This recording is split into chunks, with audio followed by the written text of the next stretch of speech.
I had a crime one time, it was a sad crime, in which a woman was killed with a really interesting device. She was killed with a garrote. A garrote is a strangulation device. It's wire attached by two handles. Now, when the officers got to the crime scene, the killer actually left the garrote at the scene, and they decided to collect it as evidence. Now, you might think, well, of course they did. Well, why? Why would they collect it as evidence? Why would they think that these two pieces of wood and wire were anything more than a broken piece of there's a ficus plant in the room. It's got a wooden dowel. It's got some wire attached around the tree. Couldn't it have just come from that? Couldn't it have just broken off from some piece of furniture in the room? They said, no, I don't think it's that. I think it's going to be something that has been designed by the killer to commit this crime. Well, okay, that's really interesting. So they thought, just on the appearance of this device, that it was designed. They looked at it and they said, this appears to be designed by somebody. Well, what is it exactly that we determine as designed? What is it we use? What are the tools that we look at, that we consider in our heads to decide if something is just created by natural forces or was instead designed by a creative mind? I've been thinking about that for about 20 years. My background is as a designer. I have a bachelor's degree in design and a master's degree in architecture. And so a lot of my early career was spent in design. And I knew that my illustrations appeared to be designed. But what is it about the garrote that made it appear to be designed? Well, I think there are actually 8 things, and I want to show them to you in a diagram. I think that these 8 things, when considered together, really have the best inference you can make is that this object has been designed. And I want to talk about those 8 things very, very briefly. The first is that if you can't explain the appearance of this thing through chance, just random chance, probabilities, hey, maybe if you have enough time, this wood and this wire would have come together by chance. Really? That's not a great explanation for the wood and the wire. So that we can kind of move from that. And if it's not by chance, you only have another possibility. It's either by physical law or by design. So if there's no way to explain it by chance, there's a good inference that it's design. Also, you got to think about it in terms of, does it look like something that you recognize that you know already is designed? The officers, when they collected this piece of evidence, this was back in the day, 1970s, and they had just seen a movie called The Godfather. And in The Godfather, there were 2 killings in which a garrote was used. And they figured, hey, I've seen that garrote before. I've seen people design a garrote in the movies, and this looks like that garrote. So if we know that thing is designed and this thing looks like that thing, why wouldn't we think this thing is designed? So if it looks like something that's designed that you already know exists and is designed, that's a good inference to make that the thing you're considering, the garrote, is also designed. But there's more than that. There's a level of intricacy here. If you look at the way the garrote was made, I looked at it very carefully, the kinds of knots at the end of the wire where it was wrapped around were sophisticated knots, making it even more unlikely it could happen by chance. When you see a certain level of sophistication, design is a good inference. And not only that, this seemed to me to be informationally driven. In other words, as it turned out, the killer in this case used a handbook in order to design his garrote. This is kind of crazy, but believe it or not, only one group could I find in the history of America that have actually been trained to build and use garrotes. Those are naval aviators in World War II. And it turns out our killer's father was a naval aviator, and I think likely he had access to the book that they used to train them how to make garrotes just like this. When you've got an object that is dependent upon information, and because we know information comes from minds, a good inference is that the object is designed. Also, there's a goal. When you see a goal appears to be in the actual design, like the designer or whoever caused this had a goal in mind, design's a good inference. And if you look at other devices that are similar to the garrote, like the devices we use to cut wax or to cut clay, they don't have big handles on the ends the way, for example, this garrote does. The handles tell me that whoever was going to use this piece of wire knew he was going to exert incredible pressure, and he was going to need handles so he wouldn't cut himself. Even the handles give me some idea of the goal of this object. And when you think something has been designed or created with a goal in mind, design is a better inference than chance or law. But let's talk about law for a second. Can natural physical laws, the laws of physics and chemistry, could they have brought these 2 pieces of wood together with this wire to create the garrote? Could I put them in a drawer separately and open and close the drawer a bazillion times? How many times would I have to do that before this would emerge as a garrote? Well, there's no physical law that'll make that happen. And if it's not chance and it's not physical law, design is a good inference. But there's more. There's this thing called irreducible complexity. What I mean is, mousetraps, for example, are irreducibly complex to 6 pieces. We've tried to build a 5-piece mousetrap, it'd be cheaper to build, but we cannot figure out how to do it. They are irreducibly complex to 6.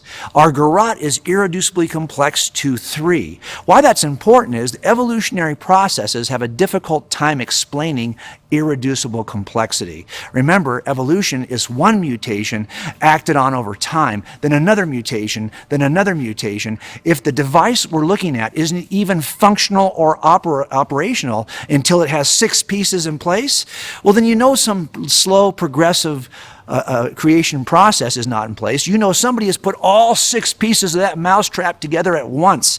Design is the better inference when you see irreducible complexity.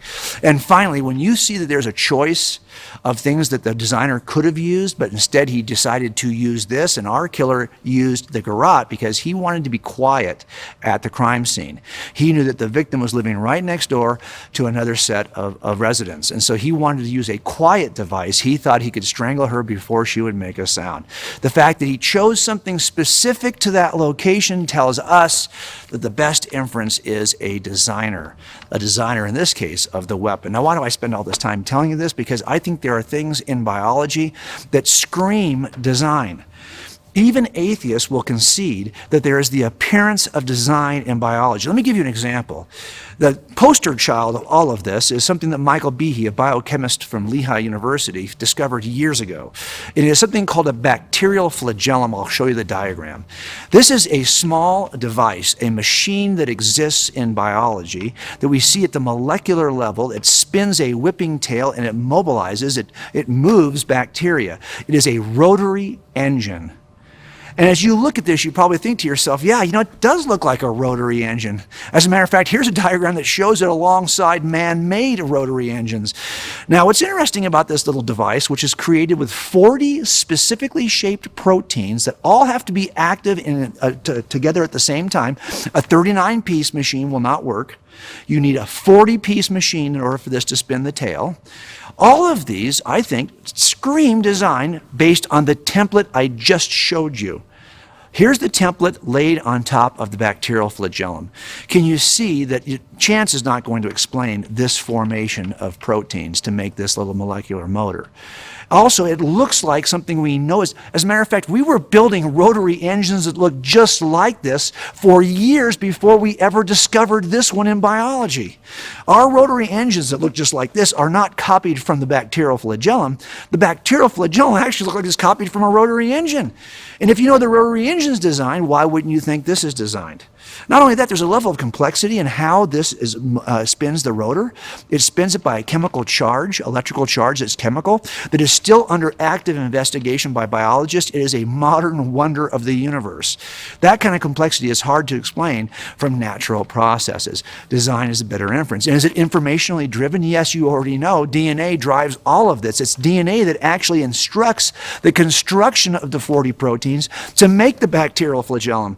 And is it goal-oriented? Yes, when the DNA instructs it instructs it in steps called operons, sentences in the DNA that say, first build this part, then build that part, then build the next part, then build the third, and it does this one step after it, and then at some point it stops building. Why? Because it's done. It's reached its goal. It's clear that the information from DNA is goal-driven, and when it reaches its goal, it stops. And can you explain this from some natural forces of physics? No. As a matter of fact, we don't even have natural forces of physics we can use to explain how all the pieces of the motor might come together, let alone how this entire thing is formed from scratch. We don't have an explanation with just physics. And is it irreducibly complex? Not to 6 like a mousetrap, it's irreducibly complex to 40. That means that the best explanation is that something causes all 40 to come together, because we would need evolution to take it one step at a time from 1 to 40, and there is no evolutionary pathway that people can point to show how that could happen. As a matter of fact, we see 5 or 6 or 7 proteins in this machine that are specific to just this machine. They exist nowhere else in the bacteria to be evolved from.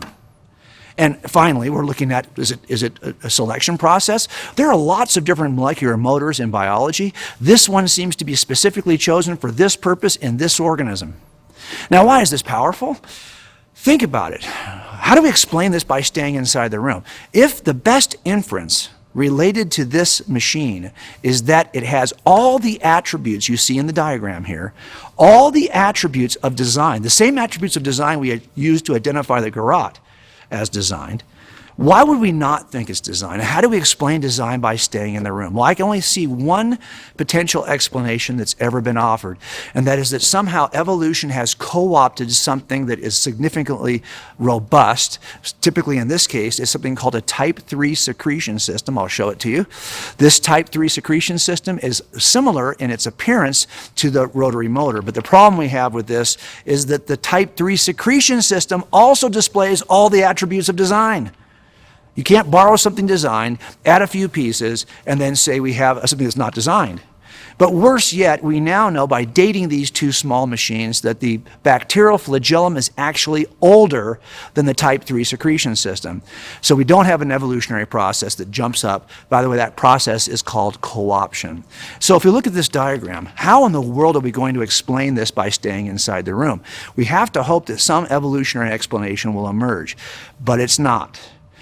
Now, if it looks like it's designed, there might just be a mind outside the universe that is a grand designer, that is intelligent enough to be the source of information in the DNA that guides this process, that then can be said to be the intelligent designer that explains the design we see in the universe. Now look at our suspect description. Pretty robust, right? We've got a spaceless, timeless, non-material, eternal, all-powerful, creative mind that has fine-tuned the universe and is actually the source of information in DNA, which we use as the origin of life. And now we can say that same creative mind is the best explanation for the appearance of design we see in biology. 4 categories of evidence that are best explained by staying inside the room? I don't think so. The best explanation is still outside the room.